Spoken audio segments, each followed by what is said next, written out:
Hello, everybody. Welcome to the Fourth and Nine Draw podcast. I am Jack, And I am Nate. and as you can see, we have our new logo Ooh. created by the wonderful Peyton Holtzclaw. So Yeah. thank you, Peyton. Okay. In today's show, we're going to be covering news, recapping games, doing some fantasy insight, picking the games of this upcoming week, and whatever happens in between.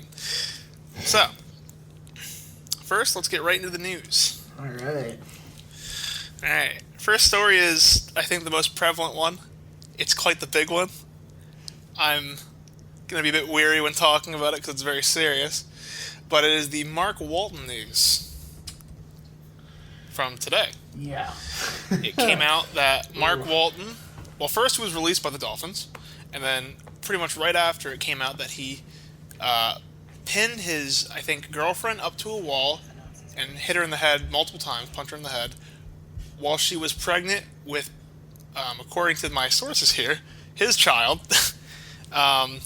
So, obviously, he was promptly, he was released before this even came out by the Dolphins. This is not the first time he's been in trouble with the law. He got probation on marijuana charges. He got in trouble for having a gun and running from police, and the gun wasn't registered to his name. He illegally owned it. And this is all in the last couple months. He was originally drafted in the fourth round to the Cincinnati Bengals, and because of off-the-field issues, he was released quickly. Picked up by the Dolphins and was a pretty good role player for them, looking to be the starter. And after a suspension, this happens and they release him as well. So yeah, this is probably the last we're seeing of him on an NFL team. I was about to say, do you think you can safely assume that he will not be picked up by another NFL team? Yeah, no. Well, and this is his situation is a bit worse than Tyreek Hill's, I'd argue, because he is just more. He's gotten in more trouble than him in general. But in the end of the day, it's kind of the sad fact of the sport. He's just not good enough to warrant it. Tyreek Hill, while he's gotten in a lot of trouble for doing a lot of bad things, he is extremely good at football. So he is getting 1,000,010 chances because he's that good. Mm-hmm. Mark Walton is not that good. Mark Walton is an average back, and will not be missed. However, he was easily the best back in Miami, as now Kalen Ballage is once again the starter, and that is a sad state, but that's another story. Oh, no. Actually, segueing into the next piece of news, with Tyreek Hill, he's injured, again. Yeah. And we won't know until tomorrow, or Wednesday, whenever this pod goes up, it's Wednesday, and we'll know. We won't know how serious it is. But not good news for my fantasy team. Yeah. He scored a hot, 0 points? Oh yeah, there's also very bad news for his son. So not looking great on that regard. Come on, man. Not looking good. So yeah, in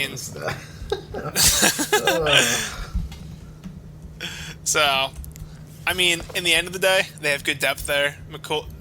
Nikhil Hardman, I think, is his name. I'm bad with names, but he's been performing really well. He's a rookie. He's caught a couple touchdowns and has a really high average. Obviously, Tyreek Hill's there. Sammy Watkins is a role player for them. They'll be fine without him. My fantasy team, however, may not be. More on that later. Right as playoffs are coming up, too. Yeah, So that's rough. Yeah, and like I said, it's tough to say how long he'll be out. But another player that's injured, this is a bit older news, but Marlon Mack fractured his hand, so he'll be out a couple weeks. And their backup isn't the most experienced. I think he took some of his first snaps in the Colts game, but he looked pretty good. So we'll see how that goes. Marlon Mack has been really good this season, but I guess I've never been a huge Marlon Mack guy. I've always thought he's good, but not the greatest. But we'll see how much they miss him in the upcoming weeks. But all that news kind of pales in comparison to what we have right now. I'm going to let you take the floor on this one. You have big news when it comes to the Tinder game. Something big's happened.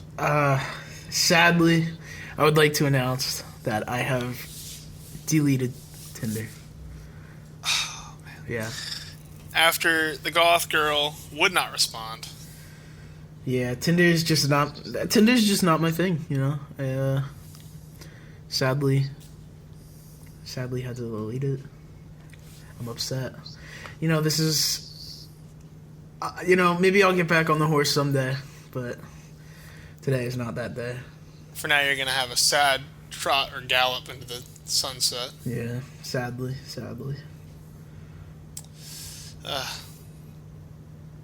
So sad. Yeah, my Tinder game also been a bit dry. However, I have not given up hope just yet. Probably We'll see. Moving on. Next segment.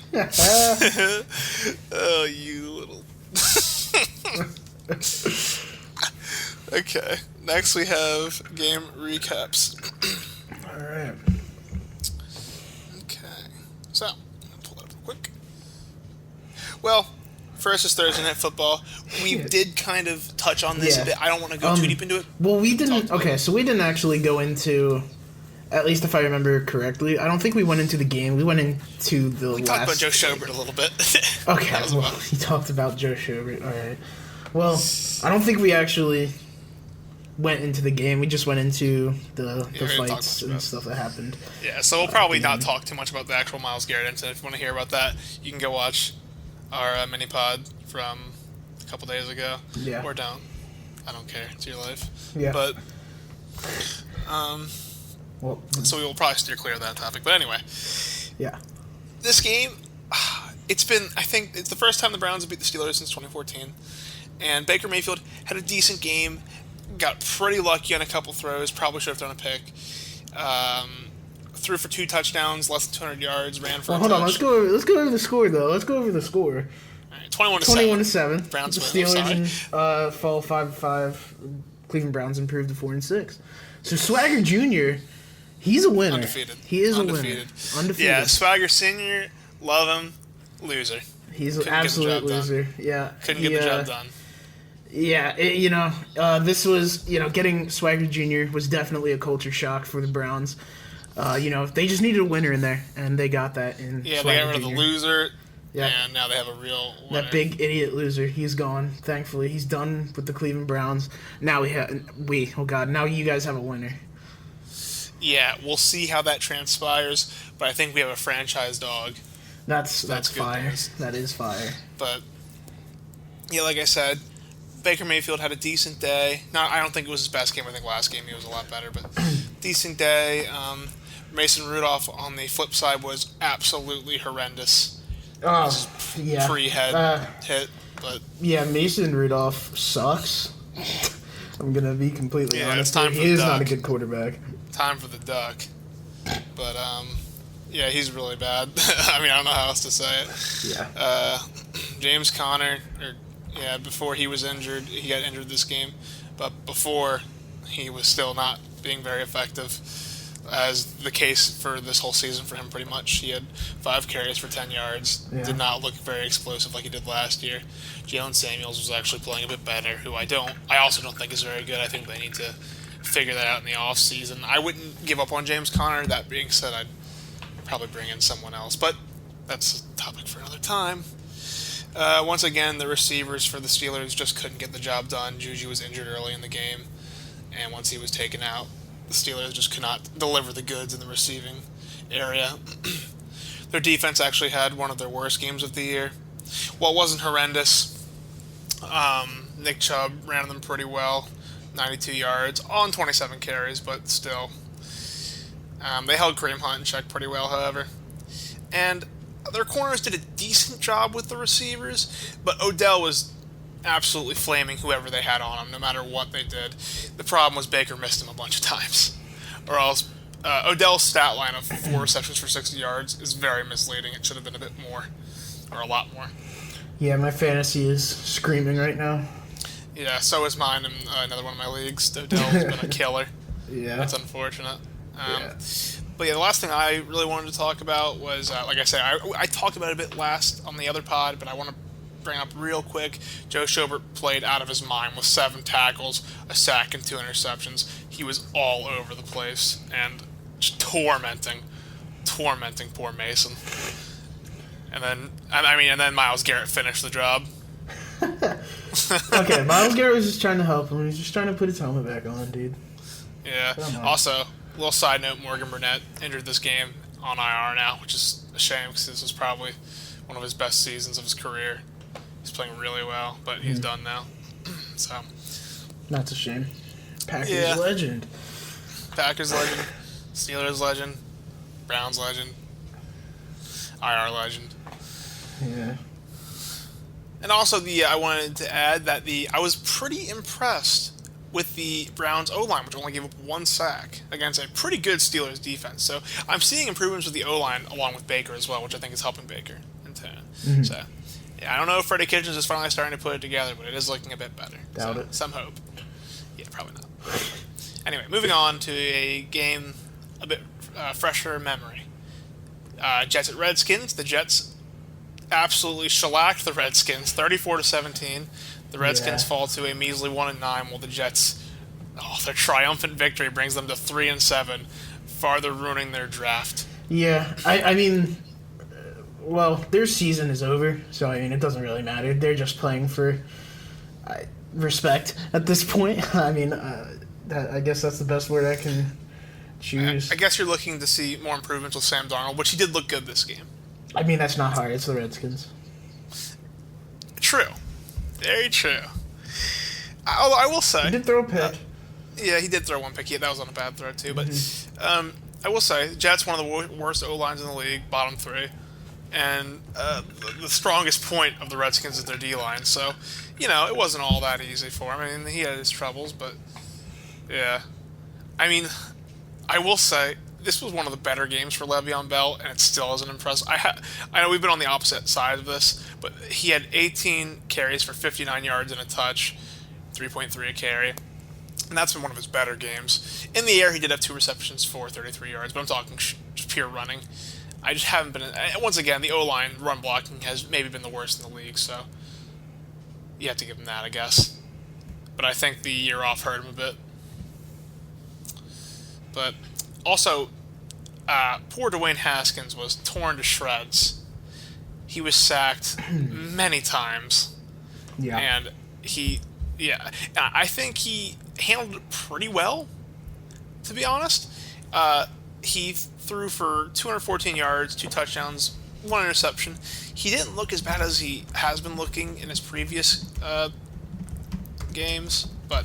There's a video of him. I don't know if you saw it, but I think I had he was talking. Yeah, he was talking to his lineman or yelling at his lineman on the sideline. I don't know what was said in that. I think he said, "What do I need to do?" or something like that, and they just kind of sat there. It was pretty sad. Apparently, it's been a while since I've seen the video. It's been a couple days. Was there? I think there was somebody laughing at him. I don't remember. I remember seeing one of them just stone-faced, not even making eye contact with him. And it kind of upset me because it's like, okay, Dwayne Haskins isn't very good, but he's not the problem right now. You guys are absolutely letting him get killed. Yeah. And he's just trying to work with you, and you're just ignoring him. It's kind of sad, but, I mean... Yeah. It is what it is. They're not putting it together this year anyway, so we'll see what next year looks like. Well, they are, they already have... after this game, they already have 9 losses. So, I mean, the season's as good as done anyway. So. I could have told you the season was over week 1, but yeah. I mean, they're lucky to have 1 win against a Dolphins team that at the time was, peak terrible Dolphins. Yeah. But, anyway, moving on to the next game. The Colts beating the Nick Foles-led Jaguars 33-13. The Colts... are trying to keep their playoff hopes alive at 6-4, while the Jags fall to 4-6. Their season's in serious jeopardy. Yeah, Nick Foles not really impressive his first game back. Yeah, strong start, I'd say. It was a shame because he was injured week 1, and before he got injured during that game, he was looking really good, and he comes back and. This isn't the worst game, but it's certainly not impressive, especially what the Jaguars kind of wanted him to come in and do. 296 yards, 2 touchdowns, and a pick. 33 completions on 47 attempts. So it wasn't a terrible game, but to an extent, you know. I felt like he really fell apart at the end when they needed him. Yeah. And well, you know, I've said this for a while. Look, you know, I've said this. I don't think Nick Foles is a good quarterback. I think he's an average starter. Or maybe he's around Andy Dalton level, maybe a little better. I don't know. Well, I mean, everyone just looks at the miraculous Eagles season, but like, if you really want to get into it, he really didn't play well until the Vikings game, right? Yeah, the championship, the NFC championship. Yeah, the NFC championship, and then the Eagles game, and then so, I mean, you know, he did win a Super Bowl. You know, I can't discredit that. But and he played like a fantastic game in it. Yeah, but like that's just inconsistency more than anything else. Well, he's very streaky. Yeah, he's not. Look, he's not good. I'm just gonna say that. I don't think he's that good. Oh man, Eagles fans and Jags fans are pissed. Well, I just don't think he's that good. I mean, don't get me wrong. He is a way better improvement to the Jaguars than Blake Bortles, but. I thought you were about to come at Gardner Minshew. I was about to throw hands. I mean, all right, well, let's not get into it. Okay.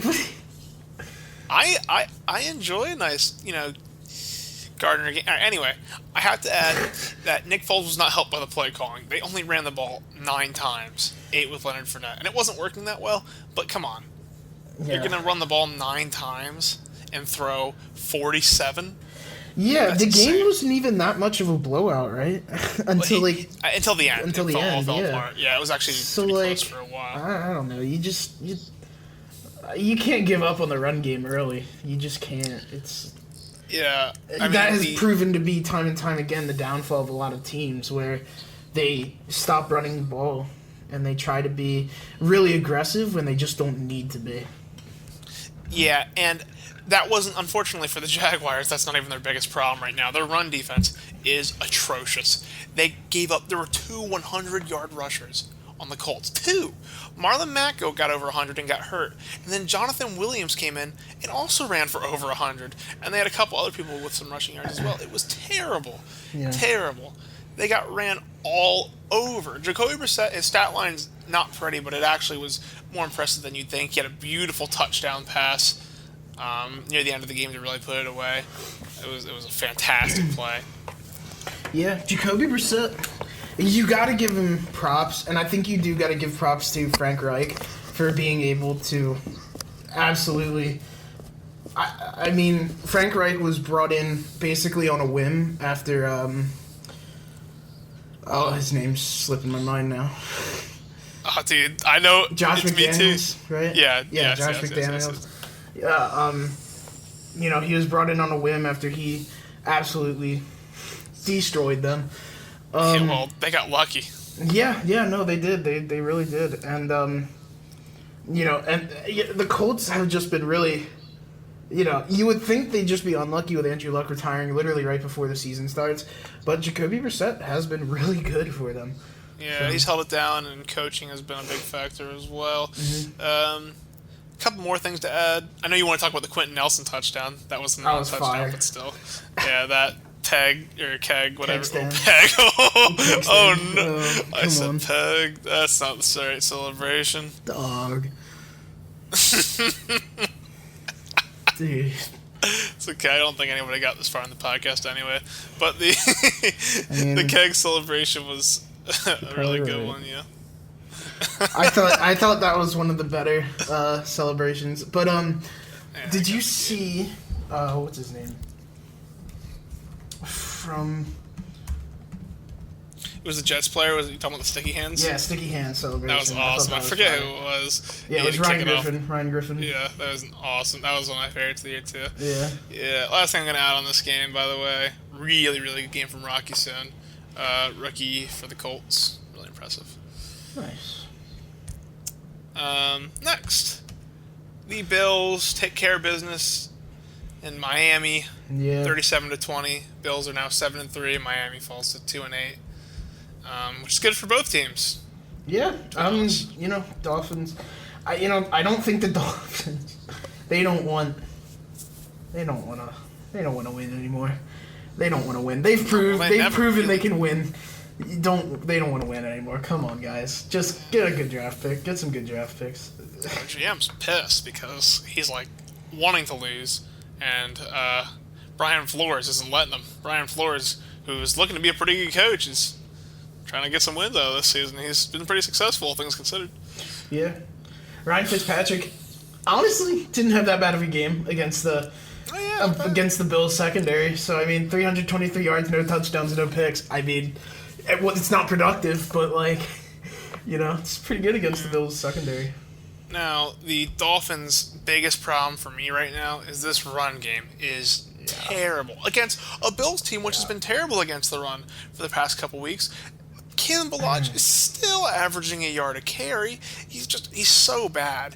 And if Kalen Ballage he never will, but if he ever listened to this pod, he'd probably be pissed. But because I flame him every episode, but he's just so bad. I mean, oh my gosh, they need to start giving carries to somebody else, some practice squad guys. I don't really know, but Kalen Ballage is not the answer, and I would probably cut him this offseason. Sorry, Doug. But Devontae Parker puts together a really nice game, 7 catches, 135 yards. This has been his best season of his career, and he's been one of the few bright spots on a bad Dolphins team. Whereas good old Josh Allen put together a great game. Threw for 3 touchdowns, over 200 yards, ran for over 50 yards, and another touchdown. He's been awesome. Devin Singletary's awesome. Frank Gore's been mediocre. So, there's that. But, and John Brown. John Brown, God. Disgusting. He's a great receiver. He's been a fantastic free agency signing for them. Really good. Has really stepped up as the number 1 receiver on this team. And rookie Dawson Knox, I've been pretty impressed with as well. I think next year he'll be ready to take the leap to be their tight end 1, and I'm excited to see that. Yeah. So, next. I was going to say this. Okay, well, I could totally see this offseason, Kareem Hunt's on his contract year with the Browns, right? They're probably not going to re-sign him. I could totally see Kareem Hunt going to the Dolphins. I could 100% see him going to the Dolphins. It'd be a great signing for the Dolphins for sure. They need it. They have the cap for it. They can totally do it. They need a running back more than any team in the entire NFL. I can see it. Just keep your eyes out for that, because I had a vision, and that is going to come true. I unfortunately had a much more depressing vision. I'll see him in New England, so just you wait. I can see it. I just don't. I don't know, man.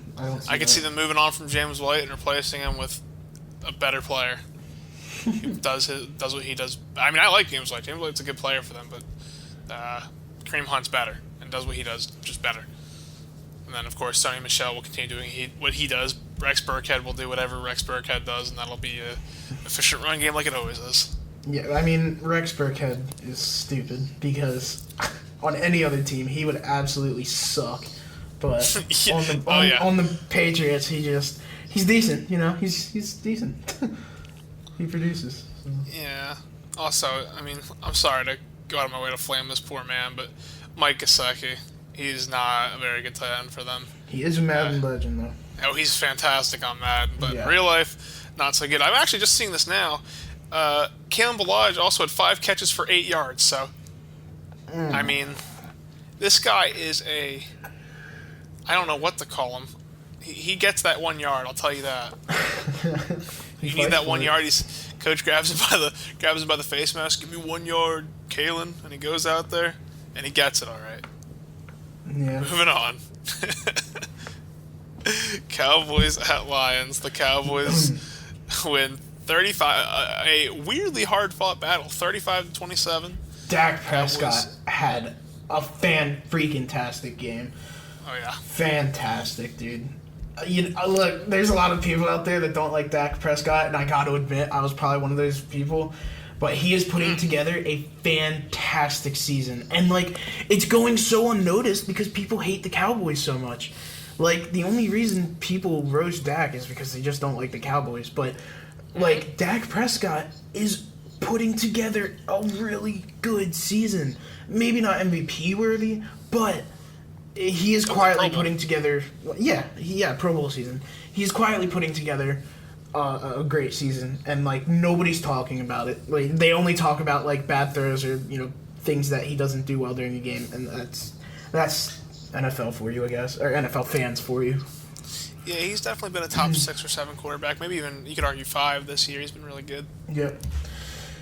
And Ezekiel Elliott continues to be disappointing this season. He was good in the receiving game this game. He had great 2 catch for a receptions. touchdown. Yeah, 2 but one of them receptions, was a really 20 nice yards, catch. and a touchdown. He also had a rushing touchdown, but 16 attempts on 45 yards, 2.8 average. That is not Ezekiel Elliott numbers. That's just not good to me. Yeah, he's been really off. He's fat. Like he's a hoss now, dude. He's a freaking hoss. Yeah, I mean, please don't kill me, Ezekiel Elliott. Kill both of us. But here's the thing: running backs in this league are essentially showing the league don't re-sign running backs. I'm sorry to say, but I mean, look around the league. You have what's his freaking name? Todd Gurley. They re-signed him to a massive contract, and look at him now. He's just hampered with an injury, and he just isn't the same. Ezekiel Elliott just got re-signed. He isn't the same. Le'Veon Bell just got a new contract. He really isn't the same. All the top running backs around the league are getting these big second contracts from teams that are willing to give it to them, and it's not paying off. Right. So the future for running backs is looking less and less bright by the minute here. I mean, or by the day, I guess. And it just sucks for them, I guess. I'm not sure what else to say about that.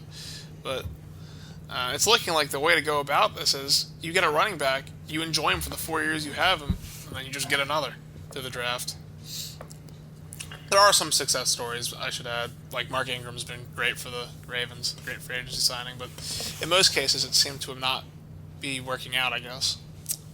I also should say Mike Gallup had a fantastic game. Well, Amari Cooper, who I think is injured right now, so he's limited snaps, not as much of a game changer. He only had 3 catches for 38 yards. But Michael Gallup, 9 catches, 148 yards. He was awesome.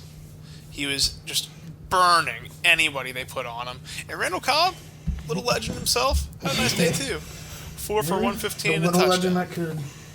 Yeah. Jason Witten continues to be Jason Witten, the slowest man in uniform. 5 catches for 33 yards, so he does whatever he does best, which is something, I'm sure. And come on, man. A disappointing Cowboys defense continues to be just that. Jeff Driscoll lit him up, so Jeff Driscoll was throwing for 209 and 2 touchdowns, running for 51 yards and another touchdown. How are you going to get lit up by Jeff Driscoll, one of the worst quarterbacks in the league right now? Cowboys need to get rid of Jason Garrett. I'm just going to say that straight up. He's not a good coach. He's not.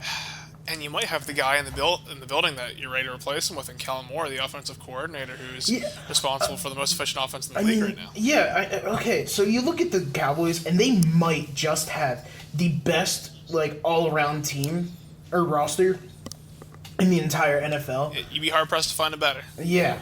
And look, Jason Garrett is just a bad coach, and I think Jerry Jones just really likes him, and I think that's why he keeps him on. But it's like a son to him. Yeah. Unfortunately. So and that's a shame for Cowboys fans. Don't get me wrong, I hate Cowboys fans, but I mean, I guess I can't put them all under a blanket like that. I guess there's some good Cowboys fans out there, maybe, possibly. I'm sure there's a couple. There's so many of them. So. Yeah. But Jason Garrett sucks. I don't care how you put it. The only reason the Dallas Cowboys, are usually the best team in their division is simply because they have an insane roster, and that's about it. If they just had a good coach, they'd be disgusting. Absolutely disgusting. Yeah, that'd be really good. I mean, this has been a storyline for a while, but Jason Garrett always just manages to squeeze out job security through some good wins near the end of the season, and it looks like it's probably going to happen this year too. So who knows when that'll move on? Yeah, I'm tired of Jason Garrett. Get him out of there. Yeah, that's honestly, I like watching the Cowboys a lot, but sometimes I get a bit bored because Jason Garrett's play calls are extremely predictable and a lot of times. It's like Mike McCarthy, dog. Yeah, I mean, I will argue that towards the end of Mike McCarthy's tenure with Green Bay, the Green Bay Packers didn't have the roster that the Cowboys do. But that being said, Mike McCarthy was loved by a lot of people because of his innovative play calling, in like early 2010s, 2008 through whatever. And but like as he progressed, he just started to get, as the league started to innovate in terms of play calling a lot more, he just kind of stuck with what worked, and he kind of used Aaron Rodgers as a crutch, and that was really his downfall more than anything else. Honestly, Jason Garrett, just at this point, now that you say it like that, it just really makes Jason Garrett feel like less successful Mike McCarthy. Yeah. Isn't that what you want to be? No, not at all. So, I mean, because at least Mike McCarthy had a Super Bowl under his belt. Yeah, Super Bowl and a lot more winning seasons. Yeah, exactly. But, So, I mean, that could be argued that, the Packers, I mean, they had one of the best quarterbacks in the NFL on their team. Also true. But I'd still prefer, if I had to choose, if my team needed a coach, I'd still take Mike McCarthy easily. Yeah. Over Jason Garrett. But last thing is this. Well, I know it's against the Cowboys O-line, but this Lions pass rush is just the worst.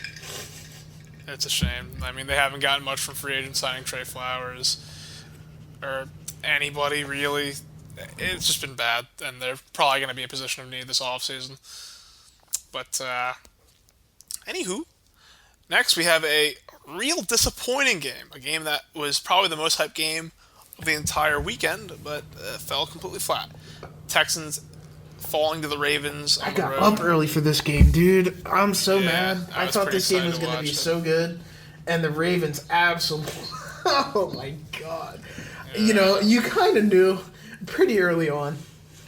The second quarter or so, I think it was like 14-0 going into the half. The Texans just couldn't get anything done on offense. It was pretty pathetic. Yeah, Carlos Hyde looked good. Carlos Hyde and Duke Johnson, the ground game in general looked good, but by the time they figured that was working, they were already down so much they couldn't really afford to run the ball. Yeah, exactly. And I feel we keep saying this. Lamar Jackson is an absolute stud. He's so he's good. I so wish he fun wasn't, to watch. but he's so good. I know. I hate the Ravens. I think they have a really annoying fan base. Yeah. Sorry, Ravens fans, if any of you were. Yeah, I know a couple Ravens fans. They're pretty annoying. Yeah, so do I, unfortunately. Not the people I know. The people I know are pretty cool, but I will put them under a blanket because they are just so. Ravens fans are just really bad. They're like. I don't know how large their fan base is in terms of numbers comparative to like other teams in the NFL, but like they have to be. They're such a vocal fan base, and they're really annoying. They're really, really annoying. Yeah, I'm a bit biased because I'm a Browns fan, and they're always flaming me, but I mean, it's neither here nor there. Anyway, Deshaun Watson was completely dominated. 18 of 29, 169 yards, no touchdowns, 1 interception. Ran for 12 yards. Yeah. I mean, he couldn't do anything. Thank God he got game. the ball off to DeAndre Hopkins. Yeah. Saved my DeAndre fantasy. Hopkins was the only. He gave my fantasy a little bit of hope, even though I still got destroyed. DeAndre Hopkins was interfered with. It was a pass interference call that was blatant, and the refs refused to overturn it. Even after the challenge, right? Yep. And it was. I hate that. What's the point? Oh my God, I'm gonna go off on a little tangent on these crappy NFL refs, man. Dude, they are so egotistical. It is actually insane. They're getting paid to ref, and it feels like they just want the TV time more than the players, and that's just so bad. There's Well, it feels like they refuse to overturn their own calls. Like, yeah, well, I can't exactly, be wrong. exactly. It's like my word is law, basically, to them, and it's really, really crappy. I hate it so much. Yeah, I'd understand if they get it wrong initially, and then you challenge it, and it's like, okay, we overturn it. That's humans are humans. It happens. You mess up in real time, but they refuse to overturn it. What's the point? This new challenging pass interference thing, it's useless. It doesn't work. It's just a waste of your timeouts. It's pathetic. It was a terrible rule change, and I think this year will be the end of it because it's not working. Yeah. It basically just adds on like a bunch of time to the games. Like, excuse me, I burped. And it adds a bunch of like, I don't know what the correct terminology would be, but it adds a bunch of just dead time to the game because it's like there's a challenge and then all of a sudden you gotta go to commercials, so you're just sitting there for like 5 minutes and you're just waiting for this stupid call to inevitably just be upheld by the refs. It's really dumb. It's just dumb.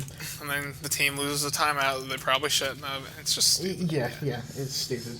Because the refs are so egotistical, they have to be the center of attention in the games. And I don't blame Bill O'Brien, even though I could have predicted that would happen, because it was so blatant. It's like, how do I not call this? It's such blatant pass interference. I have to.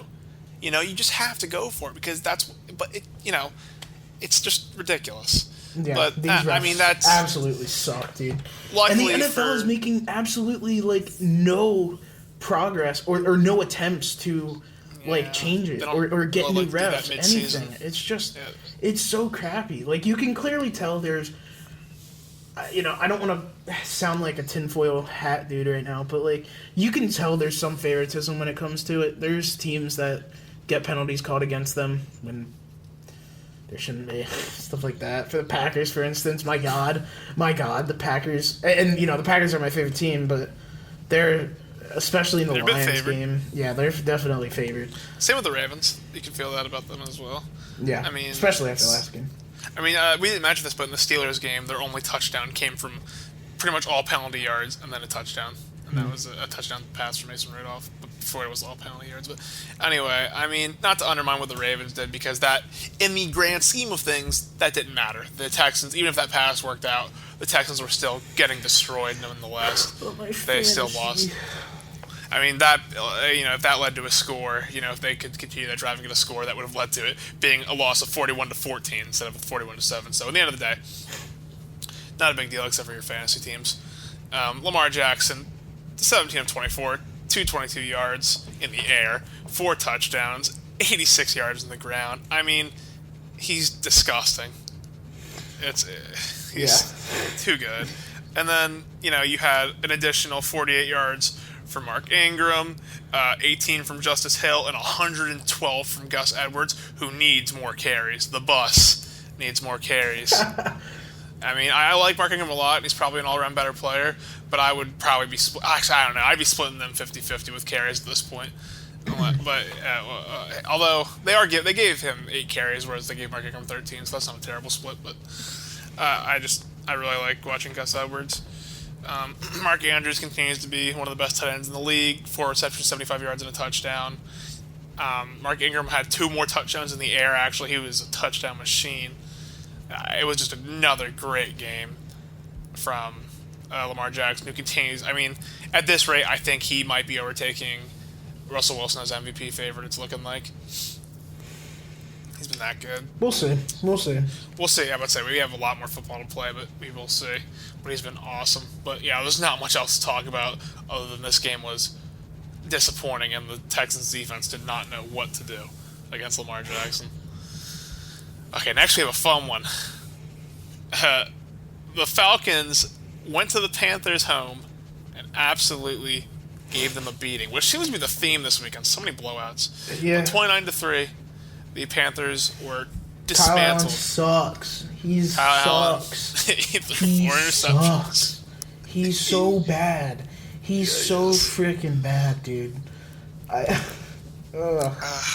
Christian McCaffrey continues to be the GOAT, giving people like me hope. Yeah, he 14 carries, 70 yards, and 11 catches for 121 yards. He continues to be one of the best offensive players in the entire league. Yeah. And keeps himself relevant in that MVP conversation, even though he's not going to win it. Yeah. Sadly. Yeah. At this point, it's tough to say, but Matt Ryan continues to be great. 300. This game won't blow you away, but he was good. 311 yards, a touchdown, 21 of 31. Good game for Matt Ryan, who just did what he had to do to pick up this win. Yeah. But the big story here is this defense that's been absolute booty cheeks all season, like the worst. Last 2 games, disgusting. They got, I think, over 5 sacks again today. They got 4 interceptions. They absolutely dismantled this Panthers offense that couldn't do anything. It was incredible.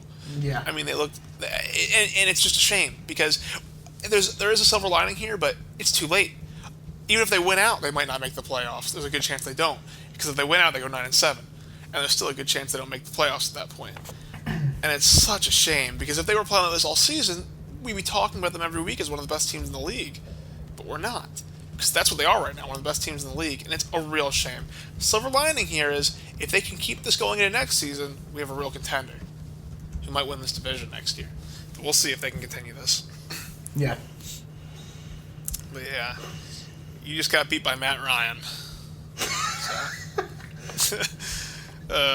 On the other division battle, in that division, the Saints pretty handily beat the Buccaneers 34-17 in a game where Jameis did what Jameis does, threw 4 picks, one of which was not his fault, one of which came at O.J. Howard, who got benched for this, by the way. Just one of the worst plays of the year. Juggled a ball around until one of the Saints players nicely took it for himself. Yeah. I don't know what he was trying. I think he was trying so hard to make a play, and like he got the ball, bobbled it, tried to put it behind his back, and then like bobbled it some more in the air. Just hit it to the ground, you idiot! Good God. Okay. He the idea behind it is, I'm sure he's feeling like, man, I've been a real non-factor in this team. I want to make some plays. Well, congratulations. I mean, he made a play. Yeah. I mean, at the end of the day, Jameis can't be that upset. He threw 3 more picks on his own will, so 2 touchdowns to go with him, but at that point, who cares when you're throwing 4 picks, you're not winning the game. I mean, Drew Brees, who had not looked great last week, put pretty much all his doubters to rest, at least a bit, throwing for 228 yards and 3 touchdowns. He looked really good. Mm-hmm. Alvin Kamara ran for 75 yards on 13 carries. And, I mean, Michael Thomas, my God. 8 catches, 114 yards, a touchdown. I mean, he has to be the best receiver in the league right now. He's so good. Mm-hmm. He's on pace to shatter the receptions in a season record. I mean, that's been talked to death, but he probably will do it unless injury occurs, which would be really unfortunate. Mm-hmm. But, I mean, yeah, there's not much else to say. Jameis was utterly abused. I mean,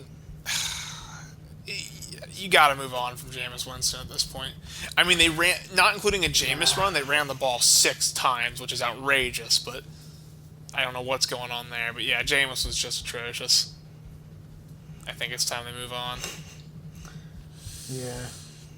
But we'll see what they do. I mean, Bruce Arians likes Jameis for some reason. But anyway, to probably the most exciting game of the weekend, Broncos at Vikings. This was a really, really fun game because the Broncos ended the half up 20-0 on the Vikings, and most people just wrote them off. And I mean, I assume stopped watching on the Vikings side. But the GOAT, Kirk Cousins, came out at the half, threw 3 touchdowns, and rallied for a win, 27-23, bringing their record to 8-3 as the Broncos. You do like that. You do like that. Yeah, I mean, I do like that. I love Kirk Cousins. In a game where Dalvin Cook really couldn't get going, 11 for 26 and a touchdown, which is, it is what it is. But, I mean, him and Stephon Diggs. Very rare for Dalvin Cook, too, by the way. So. Yeah, and he wasn't much of a factor in the air either. 5 catches for 31, averaging only 6 a catch. Mm-hmm. But, I mean, Stephon Diggs, Kyle Rudolph stepped up, and Kirk Cousins. Got a sack. Let's go. What's up? Von Miller got a sack. Let's go. Yeah, Von Miller's just had a quiet season, I guess. I mean, he's been good. But, not Von Miller good. I like Von Miller. Yeah, I don't know if that's a new coaching staff regression or just having a down year. We'll see.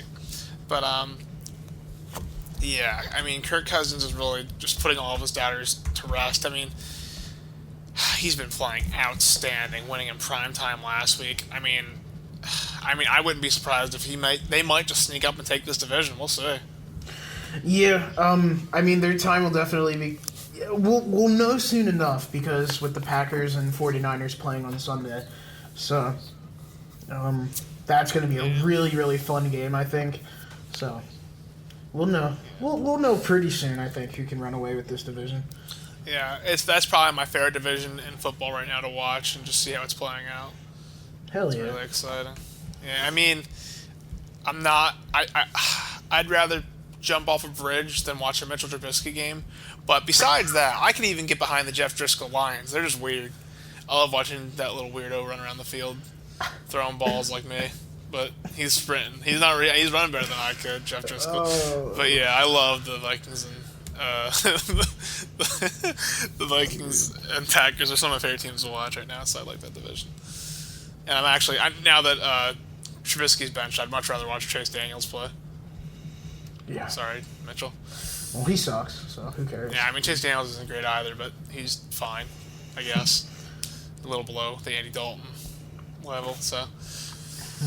All right, next is a great game. Another great one. This one actually might have been better than the last one. I'm not sure, but Cardinals at Niners. The final score does not tell the full tale. The Niners made a raging comeback to defeat the Cardinals 36-26 as they improved to 9-1 while the Cardinals, their season's over, but they have a lot to look forward to next season. Yeah. Kyler Murray continues to look great. I mean, he's a really, really good player. I know If he just had a better team around him, there's no telling what this kid could do. Yeah, I mean, I know you really like him as your Rookie of the Year candidate. I'm assuming. Yeah, I'm still on the Josh Jacobs train, but we'll have to see. I mean, their best player in the run game has been easily Kenyon Drake. Dude, David Johnson, he. I don't think did he even play this game? He might have got a couple. I think he did get a couple snaps, but yeah, I mean he had that 2016 season that had all those yards from scrimmage, and he got hurt, and it's like, I mean he's just terrible. He's one of the worst running backs in the league. Yeah. And like I said, the problem is he has so much guaranteed money next year. I don't know the exact number. I think it's like 10 mil. So what do you do? You know, I mean, he's not good, but I guess you just keep him and hope for one more year. I mean, Yeah, you gotta hope for some semblance of production out of him. You could try to maybe trade him off to a Dolphins, for instance, who have the cap, just to give him a shot. I mean, I could see that maybe, but yeah, if I'm them, I'm trying to re-sign Kenyon Drake, and I'm just shipping, saying, thanks, Dolphins, here's my old running back, let's switch, see how it goes, and just hoping for the best. But Larry Fitzgerald had a touchdown, Christian Kirk was decent. Ooh, I forgot to mention, I hate to go back, but I want to mention, because it was on my notes, and I completely forgot to mention it, but from the last game, Courtland Sutton is amazing. He is going to be one of the great receivers of the next 10 years, and I can promise that he's great. But anyway, back to this game. I just really wanted to say that, because I completely forgot. But yeah, I mean, the Niners rallied. Jimmy Garoppolo, while throwing 2 picks, also threw 4 touchdowns. He had a pretty good game. The run game wasn't there, but that's okay because they were throwing all over the Cardinals, and they're struggling secondary. I think Patrick Pearson's really lost a step this year. For a couple of years ago, he was, in my opinion, the best cornerback in the league, but now, he's regressing with age, and I just don't think he's there anymore. He's still a good corner, of course, but probably not top 10 anymore. But, I mean, yeah. Betrayal. This Niners team, I will say, they play down to their competition a bit too much for my liking, and I really just couldn't see them in the Super Bowl in general, let alone winning it. Mm-hmm. I see them as losing the divisional or maybe NFC Championship game, but we'll see. I mean, I could see those Packers beating them, taking them out. Yeah, I just don't see it. They've had. I mean, they're missing George Kittle.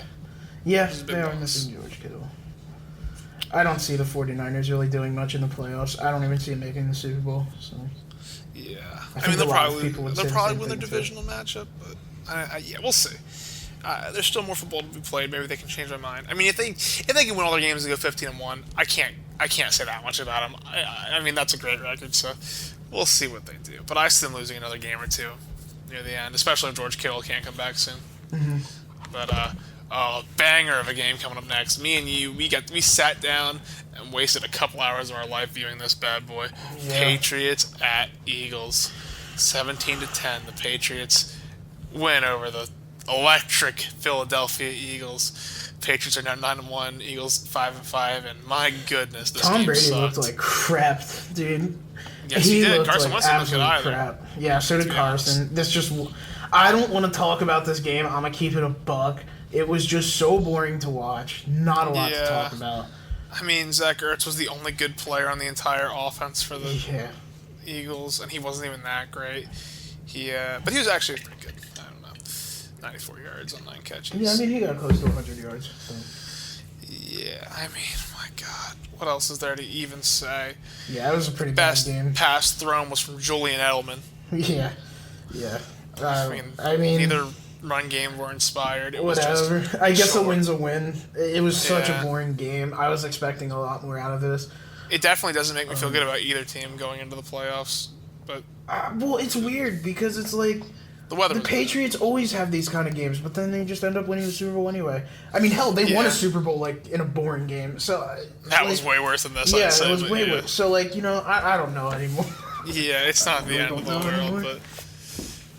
but the next game is much more exciting. It's the same score, but it's the Bengals and the Raiders.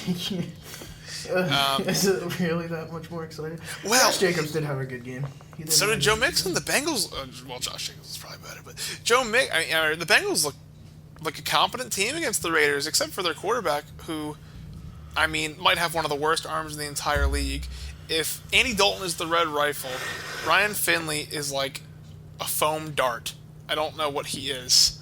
He's a like one of those. Nerf dart. Yeah, one of those little Nerf guns, or like one of those little freaking rubber band guns. He's trash. I used to call him about the same as when he first started. After his first game, I was pretty much calling him, Andy Dalton, but with rookie mistakes or more rookie mistakes because Andy Dalton makes those too. But no, he's not. He's so bad. He's really, really bad. I mean, he's a low-level backup. I compare him to maybe I don't know. He's bad. He reminds me of less mobile Jeff Driscoll, and at that point, what are you? I mean, like I said, Joe Mixon had a really good game. 86 yards on 15 attempts and a touchdown. Also a catch for 17. Auden Tate, I think got injured, but I think he's okay. He had a good game. I mean, a good game when Ryan Finley's your quarterback. He had 4 catches, 56 yards. But I'm done talking about the Bengals. I hate the Bengals. They're boring, and they don't deserve any more of my praise. But the Raiders, I love watching the Raiders this season. They're really fun. Yeah, they're they're really fun to watch. They're 6-4. I gotta say I wasn't expecting that. Yeah, me either. Even with Antonio Brown, I wasn't expecting that. And their rookie defensive end, Max Crosby, is a force. I will stand by this, and I think this isn't a hot take. I think most people feel this way. He is far, far better than his fellow rookie, Cleveland Farrell. I mean, 4 sacks. Cleveland Farrell couldn't even, he was failing to get pressure against the Bengals. Come on, man. But Max Crosby is awesome. I mean, I gotta ask you this. Do you think... I mean, I know the answer, and it's an immediate yes for me, personally. But, could you see how great this team could be if Antonio Brown just didn't go off the deep end? Oh, I mean, here's the thing. Their receiving core could use some help, so it would be awesome. I mean, Williams is great. Tyrell Williams is a great, number 2, he'd be great. But they could use another receiver in that room. And with Antonio Brown, I mean, I think they'd probably be... they'd at least have 1 or 2 more wins. Right. They'd be great. But still, I think I'm going to keep it a buck. They'll probably, if they make the playoffs, they might make the divisional round. They're not getting past that. But that's okay. Because they have a bunch of draft picks thanks to they somehow won the Khalil Mack trade. By the way, I wanted to talk about that a little bit. Khalil Mack is not having a good season. I don't know how many sacks he has off the top of my head, but he's playing not the best. He's playing a bit average. And when you're paying him that much and gave up that much for him, it's unacceptable. Right. And the Raiders had just this phenomenal draft with Josh Jacobs. They got Crosby. I mean, he's not great, but Cleveland Farrell might develop into something great. Their safety their rookie safety, Jonathan Abrams, he was injured in the, I think, preseason or the beginning of the season. I don't remember. But he looked promising. So he's coming back next year. And then you have a bunch more picks. I mean, this is great. Yeah. This is looking really good for them going into the future. And even though, like I said, I don't think they'll make too much noise in the playoffs if they even make it this season, that's okay.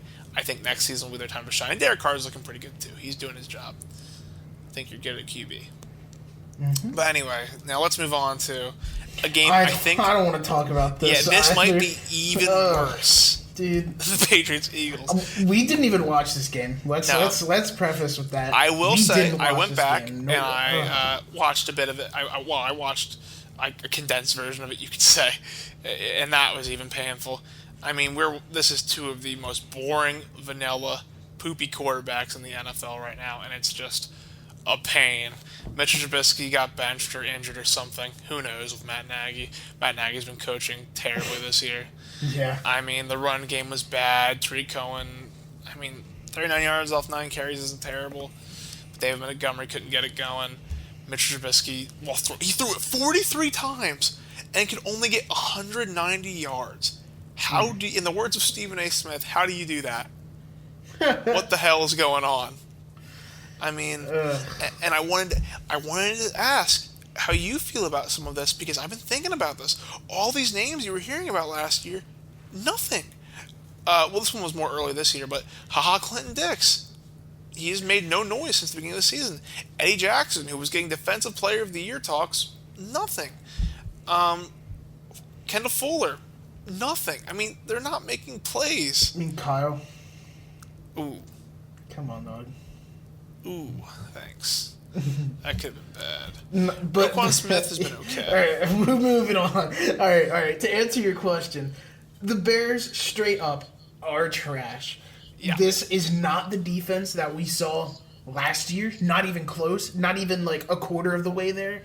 Okay, hold on. I'll say they're probably still a top 10 defense.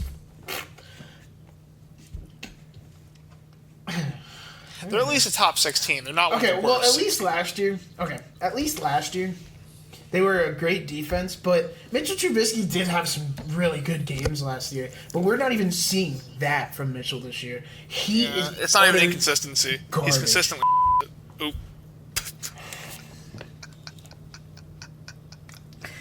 We're doing so good.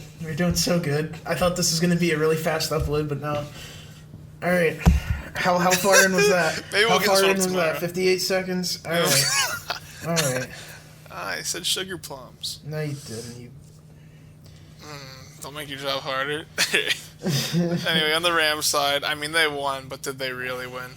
They still did not look good. Jared Goff looked... I mean, he only threw the ball 8 times. He looked worse than Mitchell Trubisky. Yeah, actually, I mean, he only threw the ball 18 times. Yeah, he only threw the ball 18 times, and he got almost as much yardage as Mitch, who threw it 43. But, yeah, he still didn't look good. I mean, Todd Gurley, he ran the ball 25 times and still couldn't manage to bust out 100 yards, but he looked okay. Last year, he would have been able to do that with ease. I mean, that would have 25. Yeah. That would have been close to 200. Let's be honest. Yeah. But it's such a shame to see somebody like Todd Gurley just fall from grace so hard. I will say he fell from grace and he hit a couple trees on the way down. It's really bad. The Rams O-line's giving him no help. They've been pretty bad this season, but yeah, there are a few bright spots on this terrible team. Taylor Rapp has been really good for them. A rookie, I think out of the second round, he's a safety. He's been good for them, so that's nice. I mean, how's Clay Matthews been? I'm going to check his stats right now. Has he done anything this season? I mean, yeah. I wouldn't know. 7 sacks, that's not bad production from a skeleton. So, that's nice. Let's move on. I think we've spent 20 minutes too long talking about that terrible game. Another game that I actually don't find that enjoyable, but at least was close. The Chiefs they weren't Chargers there. Philip Rivers got a noodle arm. Chiefs-Chargers, Mexico game. Mexico. I meant to say Mexico. I thought we were just going to move past it, not talk about it. I accidentally said new, but you had to say something. You weenie. Philip Rivers is... I mean, people are calling for Tyrod Taylor to play. At this point, the season's pretty much done. You might as well just stick it out with Philip. He's done so much for the Chargers in such a bland, vanilla team with a minuscule fan base. Just let the man finish the season, in my opinion. You're not going anywhere anyway. Just let him finish the season. I like Tyrod too. He's one of my favorite players in the league. He's just a really nice guy, but whatever. Just let Phillip Rivers, and if he doesn't retire, just don't. He's done. Don't re-sign him. That's it. Just move on. If he doesn't retire, oh well. Yeah. And Melvin Gordon continues to look good. Austin Eckler looked decent as well. Those were the bright spots. Keenan Allen did decent. Hunter Henry continues to look good, but Phillip Rivers, my God! In the 2-minute drill, he sucks. I don't know what's gotten into him. He just can't. He's never been like the 2-minute drill go, but my God, he just can't do it. And this is probably Patrick Mahomes, maybe his worst game of his career since being a rookie, where he played one game. He didn't look very good, but once again, he's been injured all season. He's playing in Mexico on a bad field. Lots of travel time. So, well, it was moved. The game was, if I'm not mistaken, it was. No, moved. it's still. I don't put much. Again, the original. They had the same problems last year. Can we stop doing the field conditions? Yeah, can we stop doing games here? So I like that the NFL tries to do things in the UK's fine actually. Their field's never a problem, but if you stop going places where they don't care about the field and stuff, just don't give them the profits and the attention. Try doing this somewhere else. It's just maybe Canada or something. I don't know. But screw the CFO. But anyway, yeah. I mean, once again, I don't put much stock into these games in the UK or Mexico. It's always kind of weird. Like Bortles is a UK god, so I never worry too much about it. Patrick Mahomes had an off game, but once again, I'm not putting too much stock into it. I think he's fine. He also was their leading rusher, so that's interesting. Travis Kelce looked great. No one else did. And this is where Tyreek Hill got injured, so hopefully he's okay, I guess. I mean, he's not a very good person, but my fantasy team needs him, so. Oh my God. And that's actually it. That's all we have for the game recaps. So, now we move on to the game picks of Week 12. So, let me get my pencil and paper.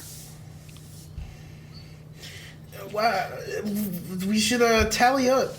We predicted last week. We should tally up the winners. You actually got one of my picks wrong. I did. You said for the Saints and the Bucks.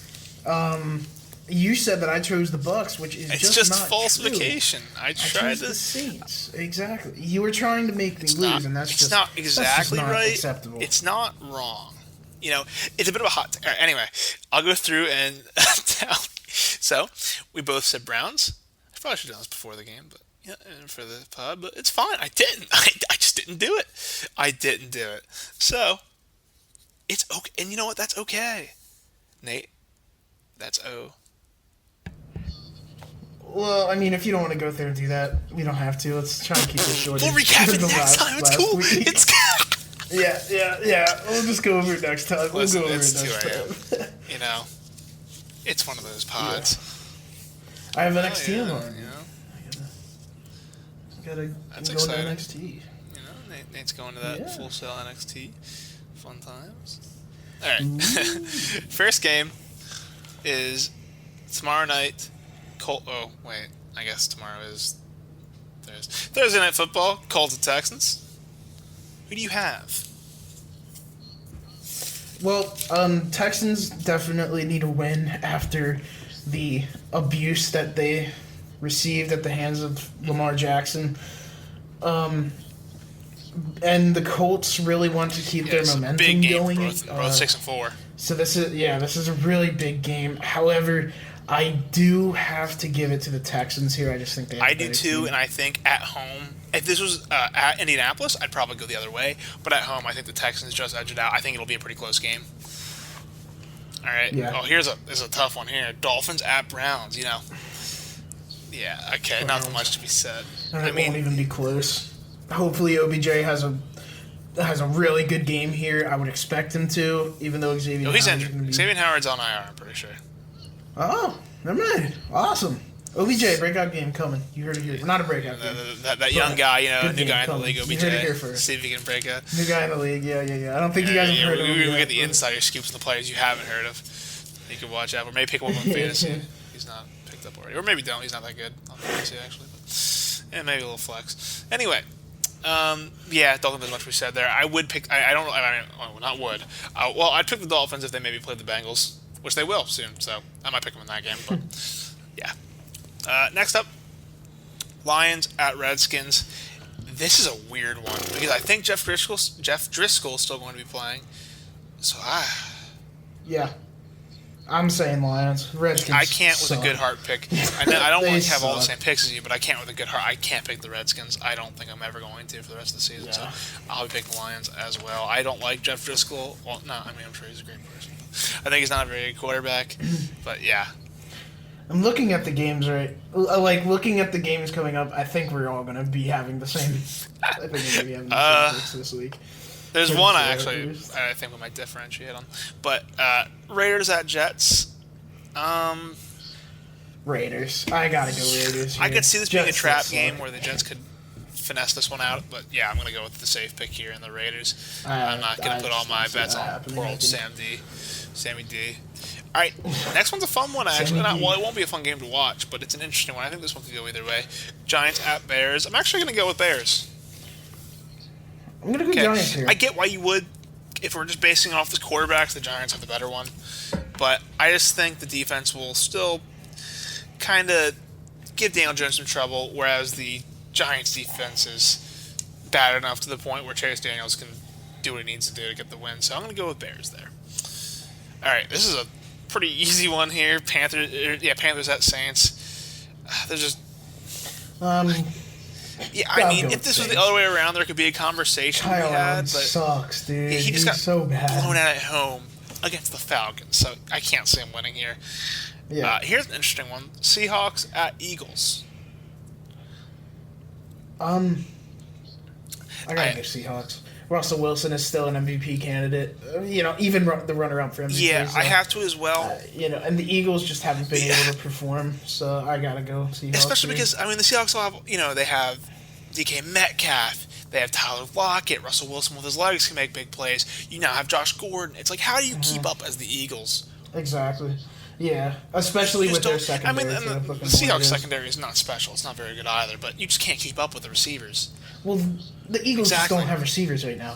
The Eagles don't have receivers, and then the Seahawks do have receivers, but the Eagles don't have a good secondary to counteract that. So it doesn't really matter. The Seahawks, I think, in literally every single fundamental aspect of football, they just beat the Eagles. Yeah, I think Zach Ertz will have a big game. But although Bobby Wagner might lock him down, who knows? Maybe. We'll see. We'll see. True. Next is a weird one. This is a game I'd like to watch. Bucks at Falcons. I'm going to go Falcons because I don't know how you pick. I think it could easily go either way because they're just such weird teams. I just don't know how you could, with good conscience, pick the Bucks when the Falcons' defense is playing like it is and Jameis Winston is playing like he is. This should be another good game for their defense. All right, Broncos at Bills.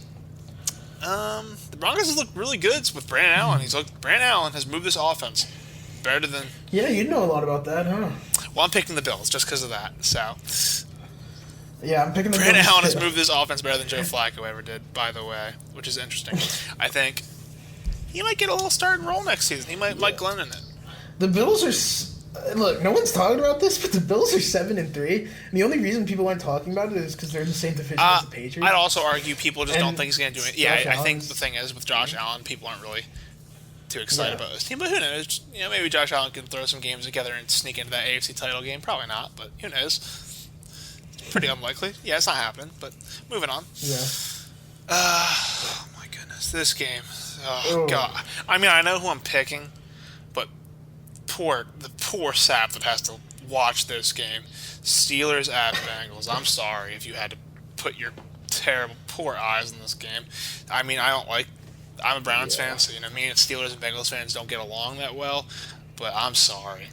to you both for having to view this game, especially Bengals fans. Actually, out of the division, Bengals fans are probably my favorite other fan base because they somewhat feel our pain. And I'm sorry. I'm going with the Steelers because, good God. All right. What about the Bengals? That's cool. Free dub for your boy. Yeah. I don't know. I can't even explain it. I just want to have a different pick. So Gotcha. I'm going Bengals. Even though I for sure know the Steelers are going to win. This next who one. knows? At least I can rub it in your face. This next one, I really don't know who to go with here. Jags at Titans. This is a tough one to pick for me, actually. Ooh, that is a tough one. I think I ultimately have to go with Jaguars here. I think realistically they can beat the Titans, but also it could be the other way around. I just think a Nick Foles-led Jaguars can. So you're going Jags?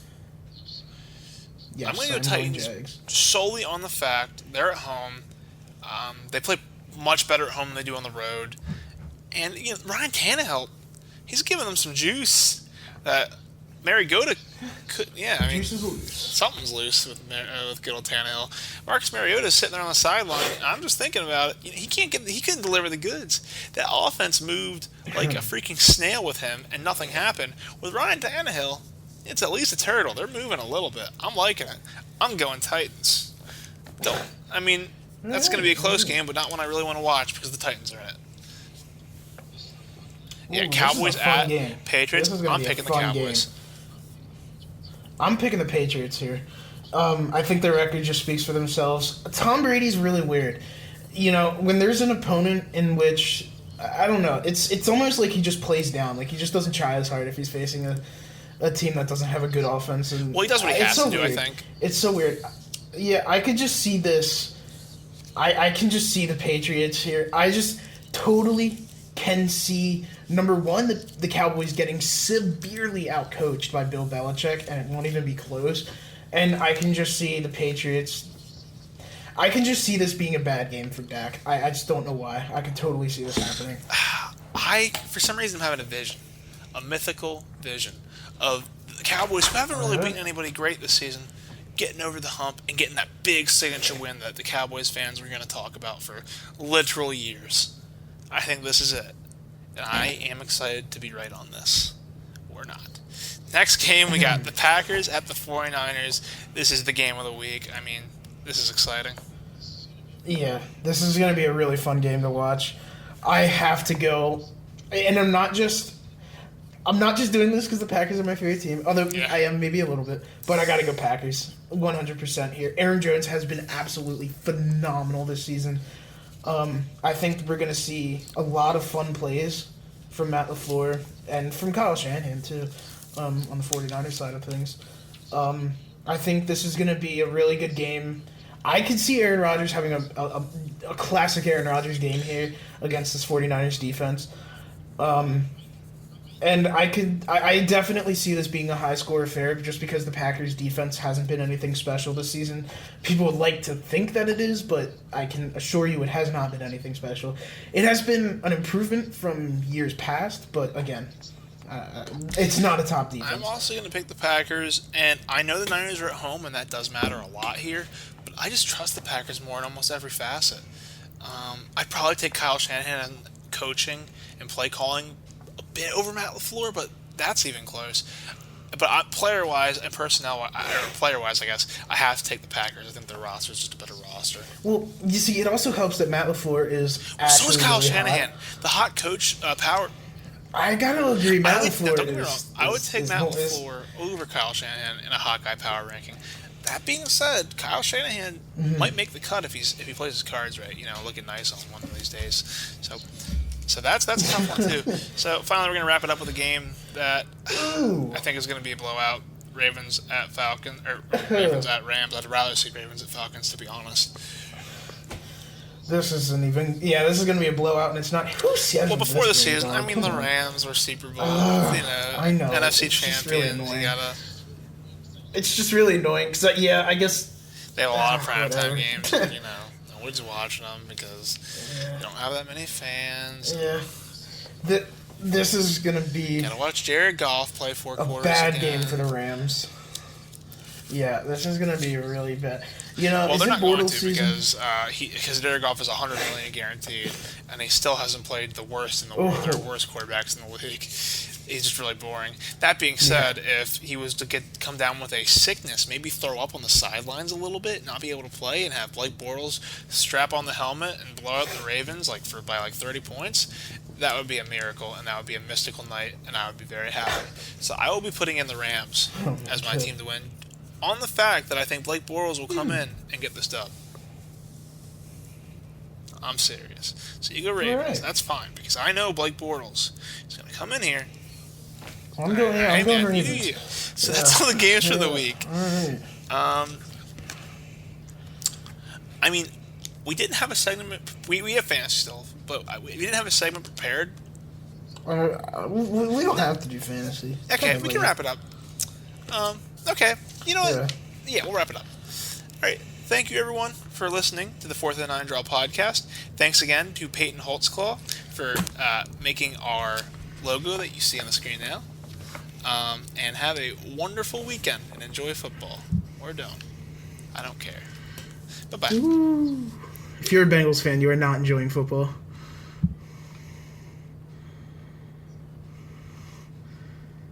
Yeah.